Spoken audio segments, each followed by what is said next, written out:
my name's Eric Hampshire. This is my colleague, Karthik Ramasamy. We both work for Cisco. We're specifically in the crypto services group. So that's our latest name, but everyone knows us as the PKI team. I have an agenda because I guess it's standard, but like I'm not a big fan of agenda sides. We're going to talk about some stuff. I realize I am standing between all of you and beer, or whatever your drink of choice is. So I really do appreciate you coming. I'll try to make some jokes. There's not a whole lot of good cartoons about security. These are the best I could find. I just hope that we can entertain you a little and try to keep you awake. Cool. Hello, everyone. Like Eric said, thank you for making it to the last session of the day. So we'll quickly, I'm sure most of you are familiar with Smartcards and you are probably using one at your current workplace. Just to level set, we'll quickly go through some of the technical specifications of Smartcard. So what is a Smartcard and what makes it so special? Smartcards are basically plastic cards with an integrated circuit chip embedded in it. The chip is what is making it smart. It has a tamper-resistant crypto processor and a secure file system. So there are some specifications that defines the physical and technical characteristics of the smart cards. There are some ISO standards that I've listed there. The smart cards can be of different types, contact and contactless, and they can also come in different dimensions. Some of the most popular ones are the ID1 and ID 000. As you can see, hopefully you can recognize some of those dimensions. The ID 000, any guesses what's that's used in? That's the SIM card size. And the ID1 is the standard smart badge size. And the picture on the bottom is the pinout diagram for a smart card chip on a smart card. So, as I said, like there are the crypto processor, the cryptographic key materials and the certificates are securely generated on the tamper-resistant crypto processor and stored in the secure file system. So there are various use cases of smart cards, and they're used in many different industries. Like in IT, it's used for strong authentication and TLS client authentication, signing, encryption. In banking, it's used for the secure payment using the EMV chip cards, and in mobile communications, you all have a SIM card in your mobiles. Some of us have dual SIMs.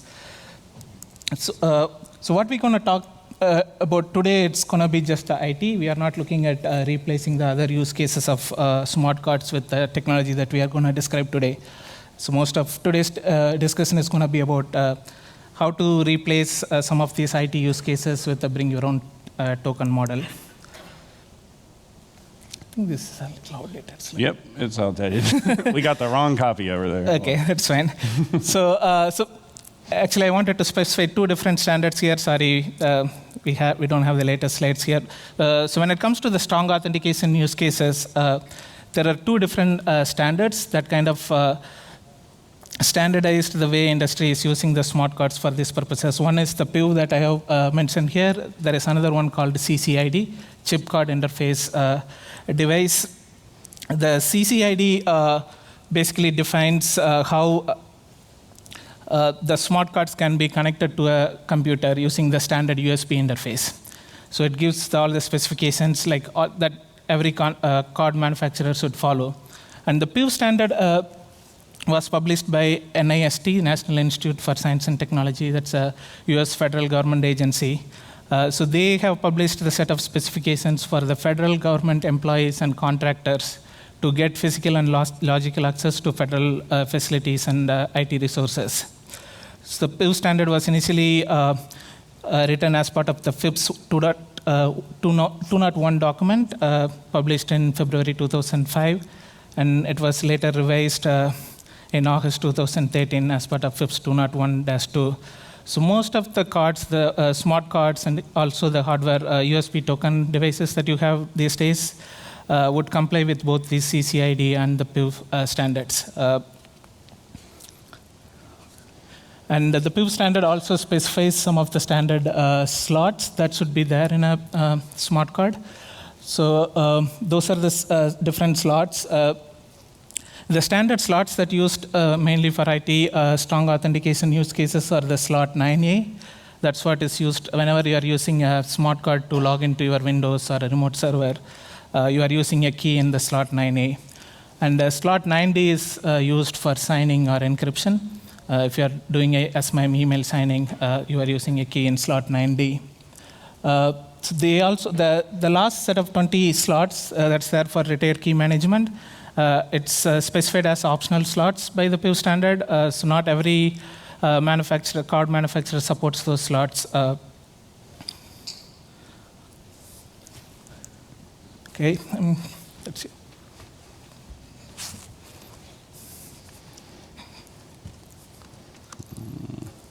So I just wanted to cover some of the traditional usage at large enterprises for these smart cards. Typically, they're credit card sized badge that has both the physical and logical credentials on it. Those logical credentials usually take the form of an X509 cert, and that brings lots of the fun of certificate lifecycle management. Anyone that has issued certs, especially to users, probably knows this fun I'm talking about. Users are terrible at managing their certs, and so you try, as a corporation, you try to do it for them, and there are challenges. The first battle of which is the provisioning of that certificate. This is often handled with kiosks in a badging office, but if you're too small a company to have a badging office, or in the case of us, a very large company, you have too many badging offices, what do? Well, there's a third-party provisioning option. This is the option that Cisco chose to go with in our solution. I'm going to spend a little bit of time going through the history of strong authentication at Cisco. I promise this is not to bore you, but kind of to give you an idea of the reason we chose the solution we did, and to kind of give you our credentials, right? Like, we just didn't decide on this most latest and greatest thing. So in about 97, Cisco deployed SafeWord Premier Access product, which is an OTP solution. And it, to the surprise of no one, is still in use today at Cisco. Large enterprises are really hard to change. I like to coin the term steering the battleship. We, if you guys know, bought Duo recently, and recently in the last 2 years, and we're looking at getting rid of this thing that's been running since '97. In 2002, my team in particular started advocating for a smart card solution where we're combining that physical and logical. We finally found a willing group, about 5 years of talking to our management in the government support group.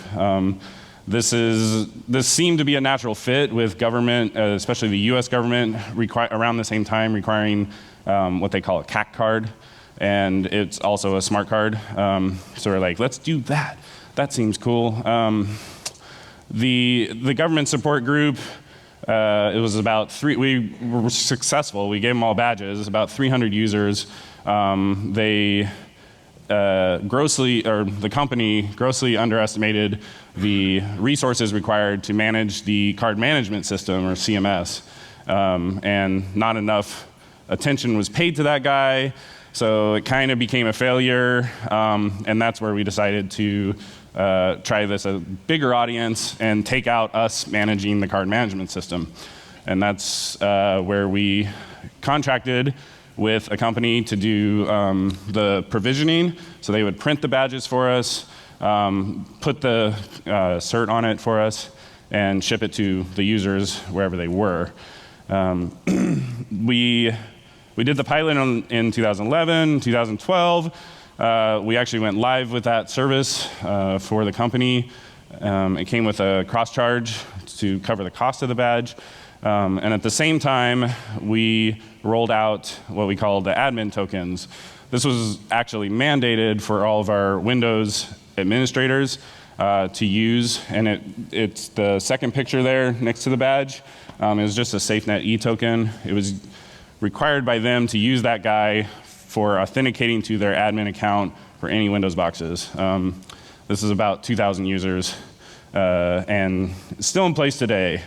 These two programs ran pretty successfully for a number of years until February of 2018, when our third-party provisioning partner came to us and said they were killing the service.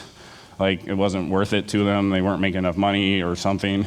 And so we said, okay, let's take all the lessons we've learned, and we didn't really like the logical and physical combination. I'm going to go into why. And let's come up with something better. So we came up with the token selection criteria, just looking at the logical side. We're like, let's leave the physical alone. And out of that, we chose, for our first token, to support YubiKeys. And I will talk about why that is.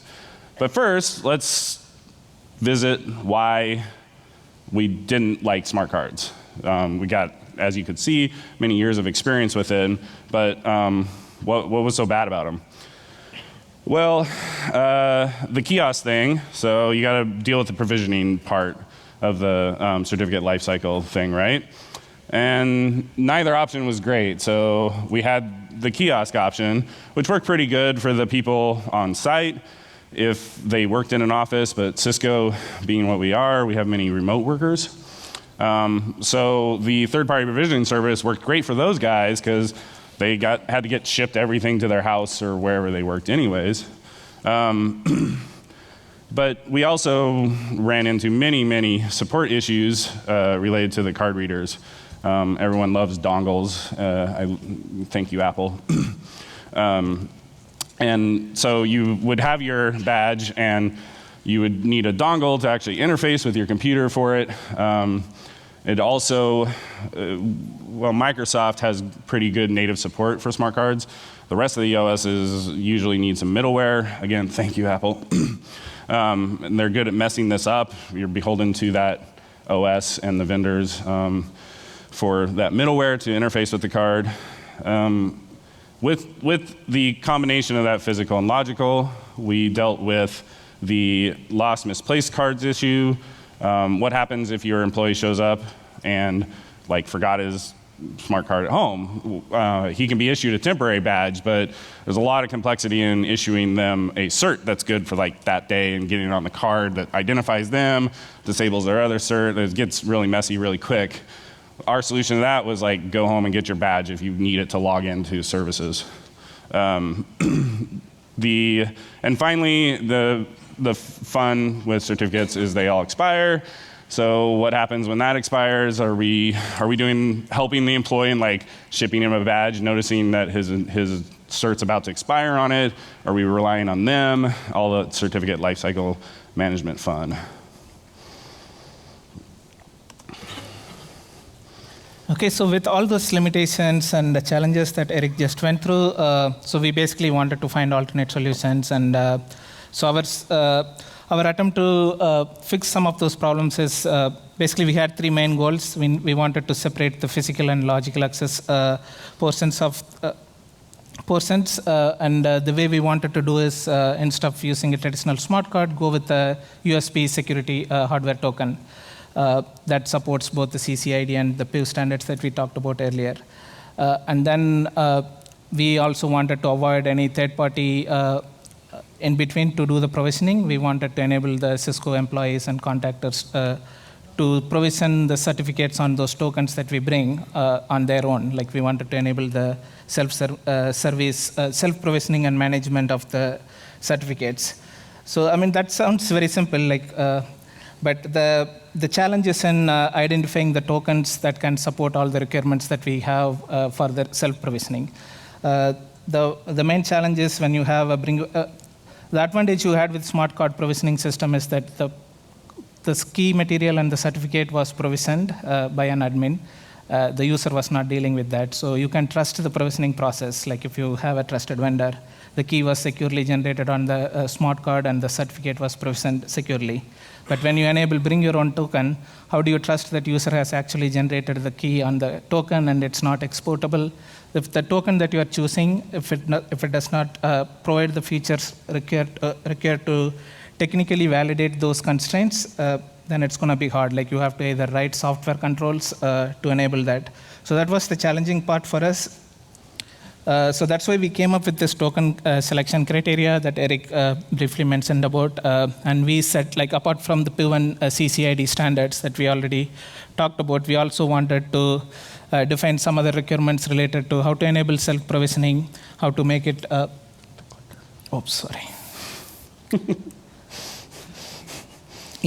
so how to enable self-provisioning, how to make it usable for the users.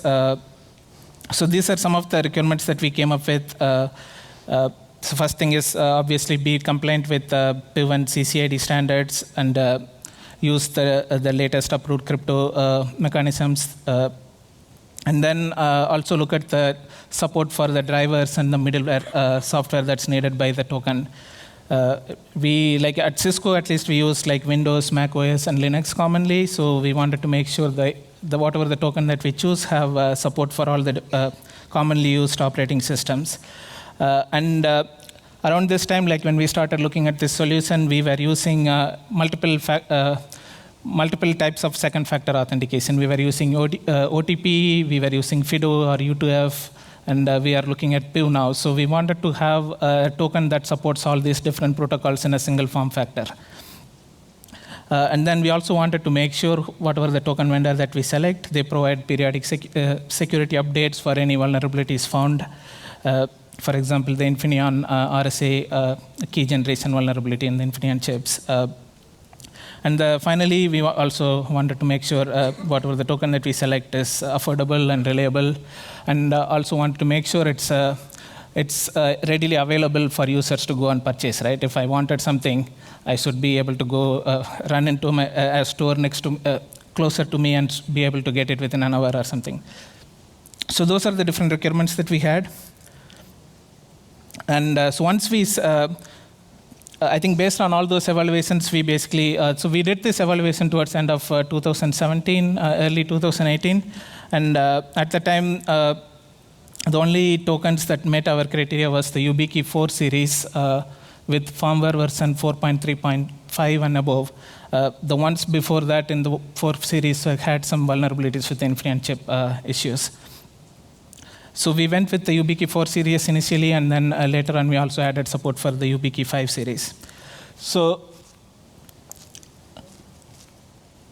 we selected the token, so that's the YubiKey. So now we needed to build a new system that supports all these requirements. Like we wanted to make the users, we wanted to abstract the complexity of all the different token middleware and the token specific tools from the users. So we wanted to have a client that is generic enough and it can implement different token middleware applications. And we also have a crypto ID portal. That's what handles the management and provisioning lifecycle of the tokens. And then the system also integrated with the existing IT and the PKI systems. Like it has to talk to Active Directory to publish the certificates that we issue. And we talk to our existing HSM APIs to encrypt and like for any random generation, like if you are, like for SMIME certificate, we were creating the P12 passwords using a secure random program and all that. So that was done through our existing HSM API. And as a PKI team, we run our own certificate authority services. So we run the routes, we run the intermediate CA, and then we also run the OCSP and CRL responders. So yeah, some of the important points about the client is that it should be generic enough. Like currently we are supporting YubiKey 4 and 5. We are also looking at adding support for the SafeNet tokens and a couple of other token vendors. So the client should be same irrespective of whatever the token the user brings. So we kind of defined a standard generic interface that would extend for different the token types. So once we, so this is kind of the provisioning workflow in our new system. So So user buys and brings a new approved token. So currently, they can bring either a YubiKey 4 series or a 5 series token. We are also supporting the YubiKey 5th series now. And then they will run the CryptoID client tool that we have to create an attested request, attested provisioning request. So we run through multiple checks. During that, we check the token policies. We check whether, obviously, we check whether it's a allowed token. Like if it has a firmware that has any vulnerabilities, then we won't support that token. And then we also check and verify whether you have the correct PIN policy, PUK policies, and the key export policies and all set correctly. If it's not, we ask the users to change that. We give a prompt. And once that's done, we create the key material securely on the slot 9A, for example, for a Smartcard authentication token. And then there is a feature called key attestation in YubiKeys that kind of guarantees that the YubiKey, the private key was securely generated on the YubiKey and it cannot be exported. So we use that feature to attest the generated request, and the user then takes the request and submit it on the CryptoID portal. So CryptoID portal is again enabled with single sign-on. User needs to log in with two-factor, and we verify whether the user who authenticated to generate the request is same as the user who is submitting the request on the portal. And the CryptoID will talk to the backend CA servers to issue the required certificate, and it would publish it to the AD, and the user can download and import this certificate to the token. So the process is very simple. It takes less than 5 minutes to provision a token compared to a 2-week wait time that user would have in case of using a third-party provisioning service. We'll be doing a demo of that, the whole provisioning flow. I think our video is about 2 minutes or 3 minutes. So these are some of the advantages of our the CryptoID system, which is where we implemented the bring your own token concept. So as I said, like in this, we are avoiding any third-party vendors in the provisioning process. And also, we made the system scalable and to be compatible with any different token vendors. So if we add support for SafeNet or other token vendors in the future, like we'll not be logged into a particular token vendor. And it also reduced support cost quite a bit. Like we were spending a lot of money on the licensing for the card management system, like Eric was saying. That's like a $350K US per year for Cisco.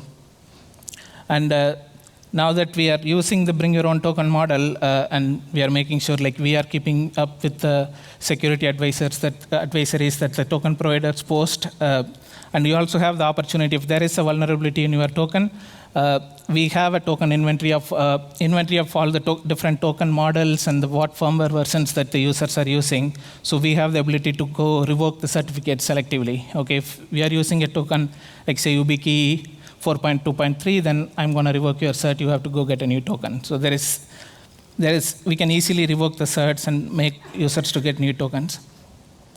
And there is no complex integration with physical access control systems because we have separated the logical and physical access functionalities here. And since, this is kind of mostly an advantage due to the token that we selected because YubiKey supports multiple protocols like PIV, OTP, FIDO, and all that. So we are able to use the same token for multiple use cases within Cisco, multiple strong authentication use cases. And there are some limitations also with the CryptoID solution. As I said, the challenging part is identifying the tokens that can support this solution, all the requirements for a bring your own token concept. So we had to go through a thorough evaluation process before we approve any new token. And even when you are approving a new token, you cannot immediately ask the users to use it. You have to write the clients to implement all the token middleware on the CryptoID client tool. So there is a bit of development time involved in order to support any new tokens. And we also need to keep up with, like say if we are supporting 5 different token models with all the different firmware versions that each of those models can have. Now you need to keep up with the security advisories of all those different vendors and make sure you blacklist or whitelist some of the models that can be allowed. And the advantage you had with smart badges, like if you lost your badge, you will notice it immediately next day when you come to office. Let's say you lost your token, like your UB key, you might not notice it if you're not using it regularly for your logical access. So the users might not report any loss of tokens immediately. So you need to account for that. The way we are solving that in Cisco is like a user can only have one active token at a time, like only one cert issued to their name at a time. So if they lost their token, if they need to provision a new one, they have to come revoke an existing certificate before they can provision one. So we need to have some controls for these kind of limitations. And the other challenge is the pin lockout. So most of the hardware tokens, they have 2 pins. There is a pin and then pin unlocking pin unlocking key. So there is a pin and PUK. So if you forgot your pin, if you know your PUK, you can reset your pin with the PUK. So in our solution, what we did is we gave the control to the user to set both the PIN and PUK, and we don't know the PIN or the PUK of the user's token because it's bring your token, it's your PIN, we don't want to know. So the challenge with that is if they forget their PIN, they should remember their PUK. If they have forgotten their PUK also, then they have to basically revoke their token, reset it, factory reset it, and provision it like a new certificate.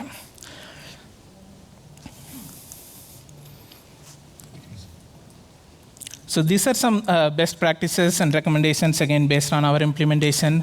Like I said, we are the PKI team, the crypto services team, so we were involved from the beginning, and we also had the AD team, Active Directory team involved, because when you are dealing with all the smart Logon certificates, all those certificates should be published in the Active Directory, and all the group access policies should be defined properly for the authentication to work.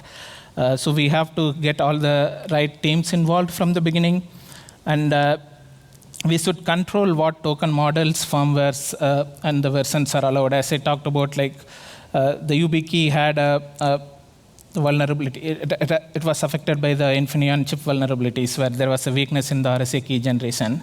And they reported it. They had it in their website and the security advisories. So we made sure we blacklist all those versions which had that vulnerability. So we need, whatever solution that you are coming up with, you should have that ability to both whitelist and blacklist specific versions or specific models.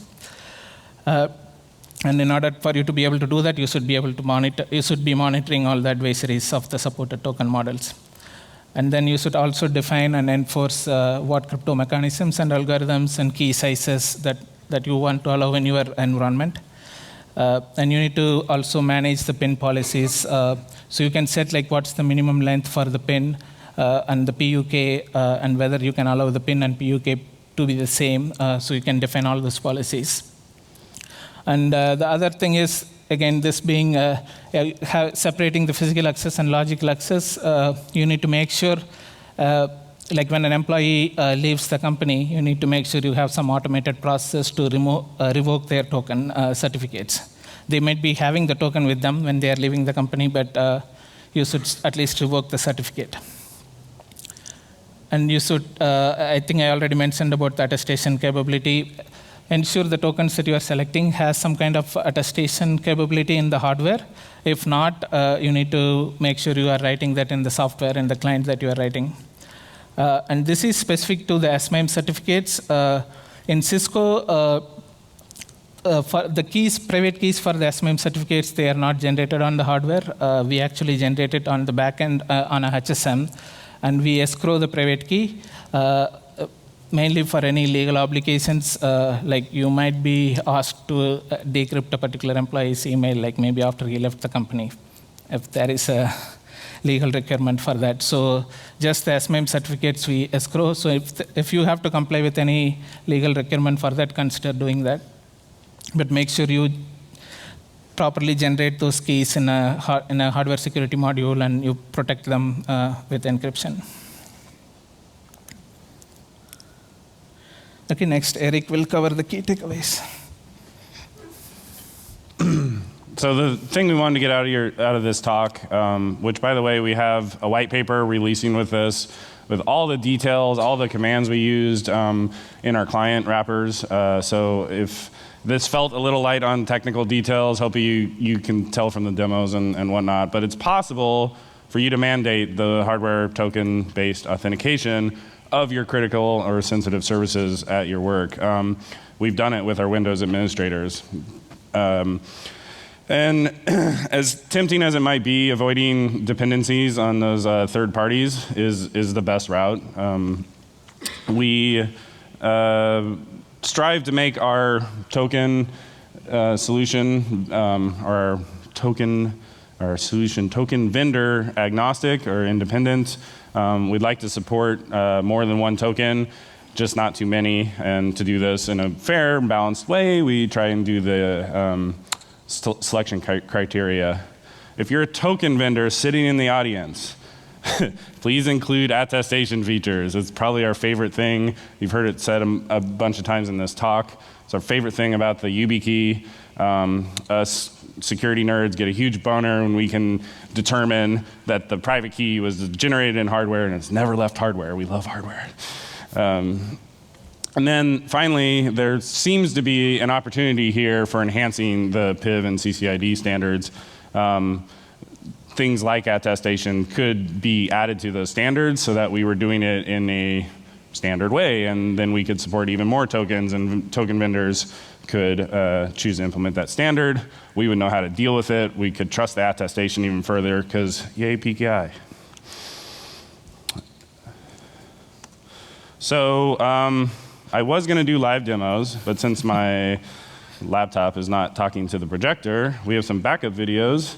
So I can't use my favorite DEF CON, like, let's do it live. The things we're going to be demoing, we're just going to provision the token first, and then I'm going to show you like the Smartcard authentication to a website, like with TLS, using that as the client cert. Smartcard authentication to log on to Windows. Finally, an SSH authentication using purely the public key, and then a SMIME, which we included as well. No. Okay. So for provisioning the token, we run our client, we distribute the client and compile it for our various platforms. And we choose option 1 to create our new crypto ID request. We notice that this is a default token and the user hasn't set their PIN, or PUK, sorry, first. That's the PIN unlocking key. There's no requirements that the user set these things to different values. We make them change the PUK, we make them change the PIN. We then are authenticating them with their password to our Active Directory. And at the end, we spit out a bunch of base64 encoded text that the user then brings back to our crypto ID portal and requests that their request for their cert. The thing I'm not showing here is the login to the crypto ID portal is done with our SSO. That's dual factor. So we are comparing the person that accessed the portal to the authentication and the request, and kind of offloading all that authentication and authorization of the user to our SSO systems. We get back a cert, we can download it, and then the client comes back to our tool, chooses option 2 to import it. We warn them they're going to be overwriting whatever's in slot 9A. We give the full path to the certificate, and voila. We now have the cert on our YubiKey, and they can begin utilizing that to authenticate to various services. We included a test so they can look at the cert on the token. There's another option to sign and verify and encrypt decrypt. So people are very nervous that like their private key is different from their cert, or they mess something up, things like that. So in this demo, we're going to look at Windows Logon with a smart card. The we had some challenges here because most of our administrators for Windows, like to have Macs as their desktop.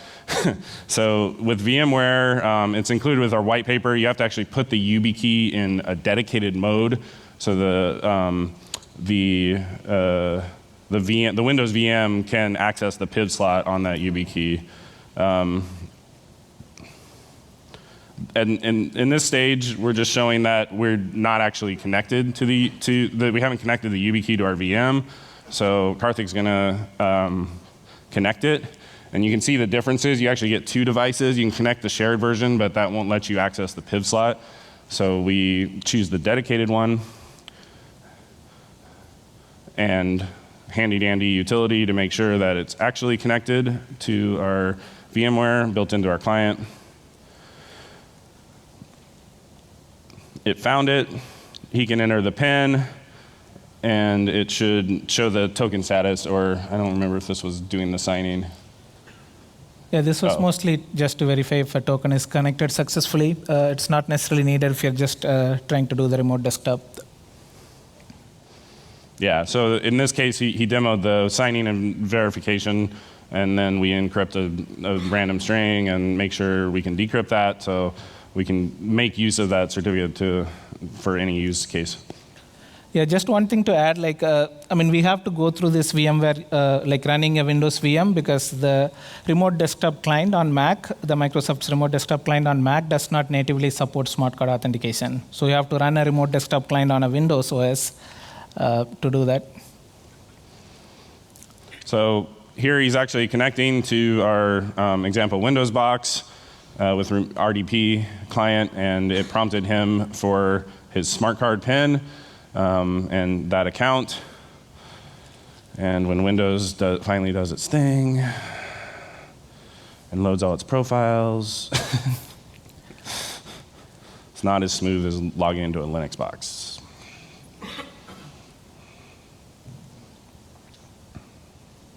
It picked up his admin account. It went by pretty fast, but if you saw that, and he's now logged in as the Windows administrator for that box. This is the workflow that those 2,000 users at Cisco go through pretty much constantly throughout their day.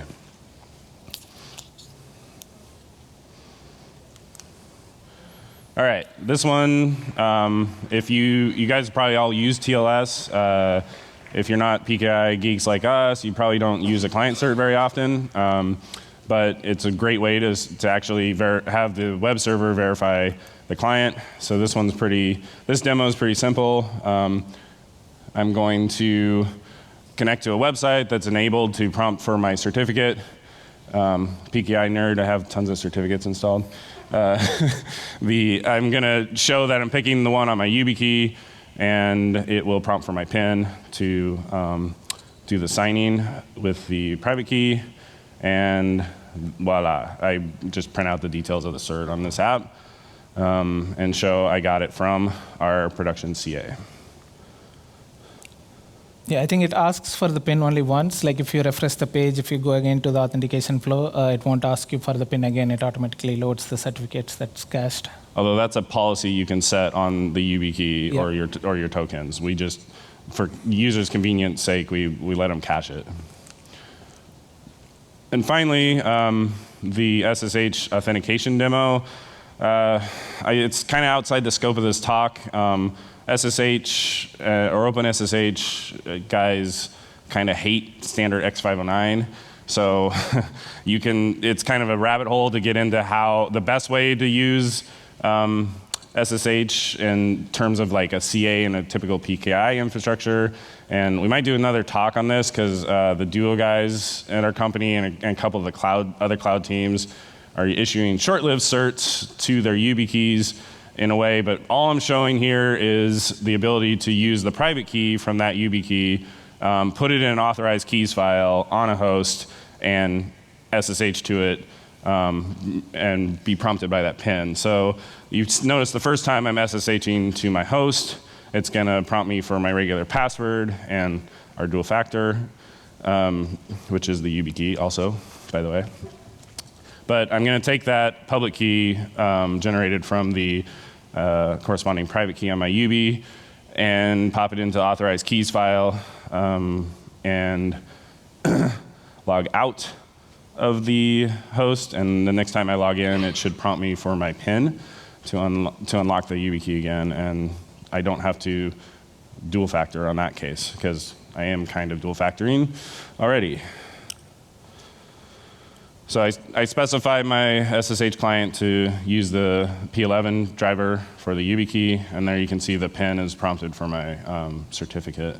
So people familiar with SSH will notice that with this particular method, you have a problem of key distribution, how you trust those public keys, and that's where you would want to go research further about how you can do the same thing with certificates and kind of more traditional model.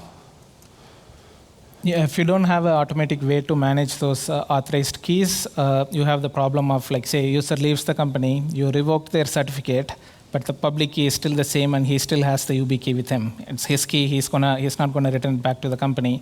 So, like, if you have not removed this public key from the authorized key files, he might be able to still log in. So, yeah, have an automated means to revoke those authorized key files or change the authorized key files for the terminated employees. Otherwise, go with short-lived certificates. And finally, this demo slide is about our SMIME certs. So back when we were doing smart badges, we thought a good way to sell them was to include an SMIME feature that you got. We were very happy to change that from charging people for that privilege of signing their emails to just entirely free. We provide the SMIME cert, as Karthik mentioned, in software, not only for legal obligations, but the convenience of our users. Lots of users want to throw this certificate on their mobile phone and be able to sign in and encrypt or decrypt emails that have been sent to it. And so it's portable. We give them the P12. We give them a P12 password that we generate for them, because I don't trust users to pick their own passwords. And then they can import it on their machine, and voila, send SMIME email. It looks pretty much the same for them putting it on their mobile device or iPad or whatever it is. So thank you.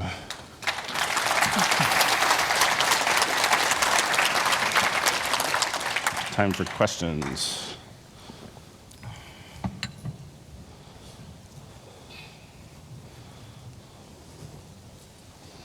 Thank you. Great talk, first of all.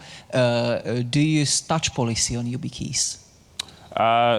No, we decided against that. Mostly at the request of our IT guys. We're worried, in this lowest common denominator thing, we were worried that users wouldn't, or they were worried users wouldn't know what that blinking light meant, that they needed to, we still wanted to put a pin on it to prevent someone walking off with that YubiKey. So we want both the pin and the touch, and the touch prevents, obviously, like malware from using the YubiKey remotely and getting access to that cached pin. But it just came down to a user education issue and decision, and we went with no touch policy. It's a better way to do it. Okay, then you talked about the PIN unlock codes. Do you also deal with those management keys of YubiKeys? No, that's entirely left up to the user. We weighed whether to manage that for them and then give them a way to unlock their PIN.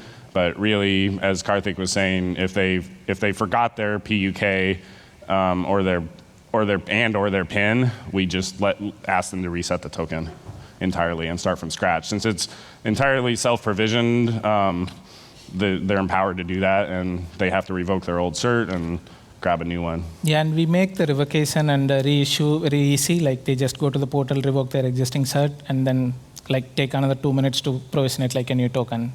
And it automatically gets uploaded to AD, like all that is taken care in the background. So we made that workflow very easy, so we don't have to worry about forgetting pins or PUKs or the management keys. Thanks. And one last question, if I may.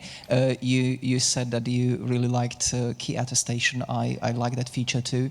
I've been using it with TPMs and Microsoft Certificate Authority. Do you know whether YubiKey key attestation can be used with Microsoft Certificate Authority? Because I wasn't able to make it work.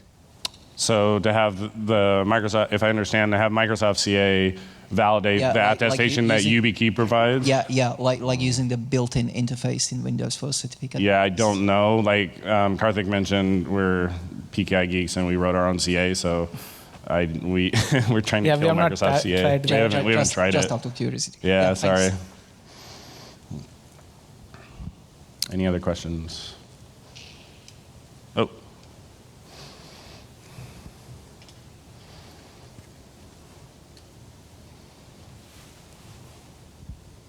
Hey, just wanted to thank you for your wonderful presentation. My question is, I think you are storing some keys in the hardware device, correct? In the HSM? Yeah.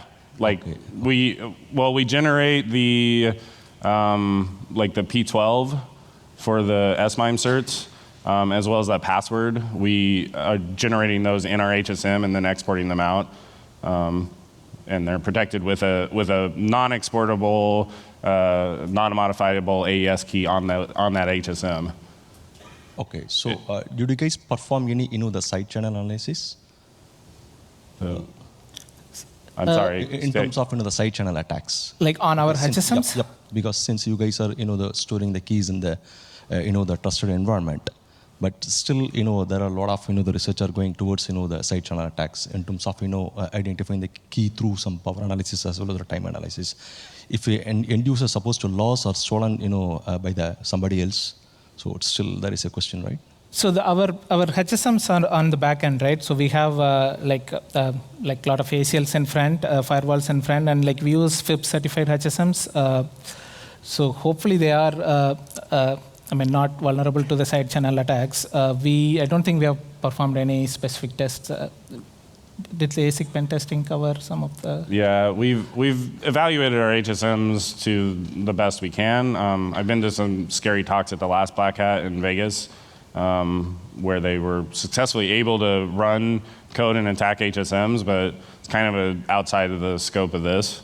We're relying on the YubiKey for the strong auth certs and using the attestation feature to make sure those private keys are on there. And then the SMIME certs in P12, they're in software anyways. We only generate 2-year certs for those because they're software. The ones on the tokens are 10-year certs, so there's some protection there. But yeah, if you want to talk after about how we can secure HSMs better, I'm glad to.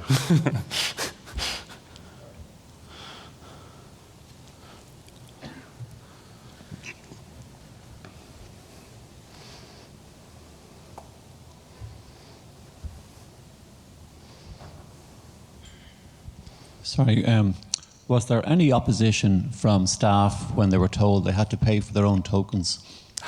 Most people get their boss to buy it for them,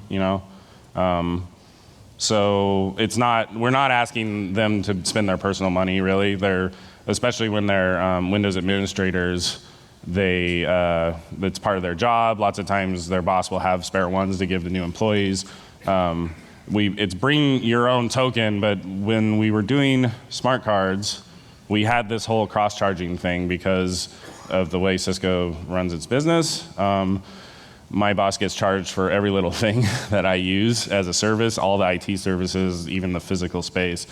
So we had to keep track of that, and it was the bane of our existence. So with this solution, we're saying, I don't care how you got a YubiKey. They used to actually give them away.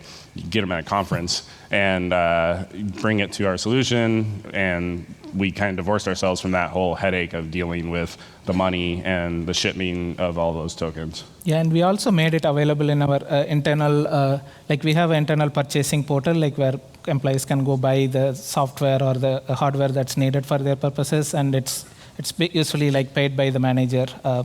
So yeah, we made sure that it's available for them through many channels. And the other thing is, like in this case, they are only paying for the token. Like in our previous program, they paid for the smart card and then all the smart card management licensing fees and all that. So the cross charge included, so it was coming up to like $85 per user. In this case, like YubiKeys cost like $50, and that's all they pay. Like they don't have to pay anything to use the service or the provision. Yeah, the smart cards also had a yearly, so it was an annual fee for using the service. So this has been much cheaper. Yeah, question. I understand that coupling the physical access and logical access on the same card may lead to complexity, but if you use your token only for Windows logging, for instance, why would you remove this token at lunch or at night? I mean, you let it on your laptop. And then where is the use to have a physical token? Because if you let the token in the computer, you only need the password. So what do you think about it? Is it better to have the same on one token, physical and logical, so you're forced to remove the token to go at lunch and to go at home? No? Yeah, so we actually dealt with that a lot, and both of us have been locked out of our facilities many times because we accidentally left it. You're completely right. With the YubiKeys, people tend to leave them just plugged into their computer, and that's where we're relying on the PIN policy to help protect that. Yeah, so even if you left the like YubiKey on the computer, and if you left the computer also unlocked, depending on what the PIN policies you set, like if you're doing a signing operation or a login operation, it would still prompt for the PIN. So like the user needs to guess your PIN also, like, or the attacker needs to guess your PIN.